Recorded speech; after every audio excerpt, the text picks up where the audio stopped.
I thirst. These are among the 7 last words of Christ upon the cross, recorded in the Gospel of John. And on the surface, they might not seem so extraordinary. Why not focus on "it is accomplished" or "Father, into your hands I commend my spirit"?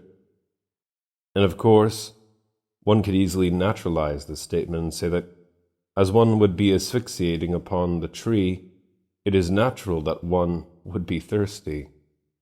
Psalm 22 records how Jesus' mouth is as a potsherd dried.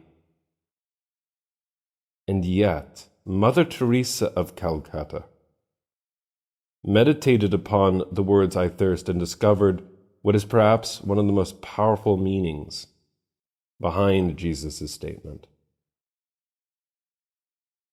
Yes, Jesus is true God and true man. He did encounter need. And of course, theologically, it was necessary for him to drink the 4th cup of the Passover Seder that he refused to drink in the upper room. Now, as Scott Hahn and others will point out, he completes the sacrifice begun in the upper room by partaking of this chalice, the wine on the sponge, completing the sacrifice, completing the atonement for our sins. But I would argue that there's something more going on here. Mother Teresa of Calcutta sees it. She argued in her life that it was Christ's thirst for souls and Christ's need in our neighbor. And when we come across our brother or our sister who finds themselves in great need, whether we find them speaking, requesting assistance, or whether we find them in positions of anger or positions of ridicule, behind their words there is an unspoken or spoken need. That all of humanity crying out for peace is in union with Jesus' statement, "I thirst," seeking the healing hands of the divine. Jesus is both the Good Samaritan and, in some sense, he is the wounded man beaten on the road.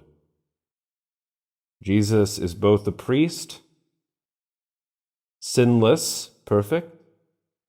He is also the victim, offering his body in propitiation. Jesus is both our advocate before the Father, and he is also the cosmic judge. Perfect mercy and justice. These paradoxes are perfectly understood when we realize that in Christ, the infinite voice of mercy, he sees the depth of our needs and sees us individually and personally upon the cross.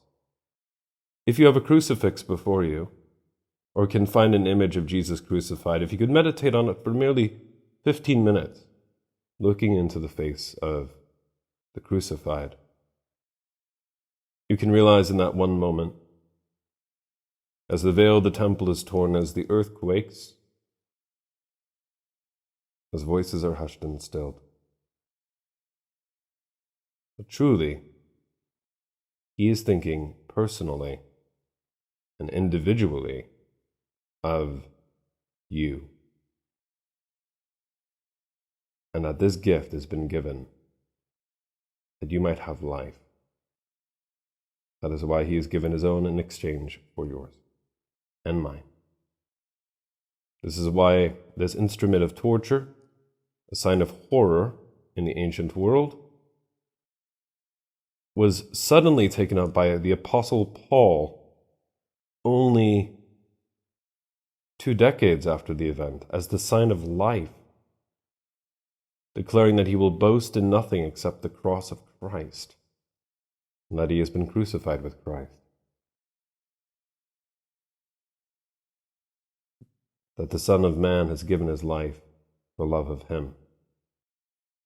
Paul was willing to go to the far reaches of the known world and to lay down his head on the chopping block in Rome precisely for that truth. Peter was willing to be crucified upside down. The apostles were willing to go the distance because they knew that their sins, that our sins, have been forgiven. The question before us today is, are we willing to do the same? And that doesn't mean necessarily laying down this very moment our life in martyrdom, although that might come, given the state of the hostility to the faith growing in the West. But it can begin simply by recognizing the thirst in the one right next to you and being God's love to them this day and all days.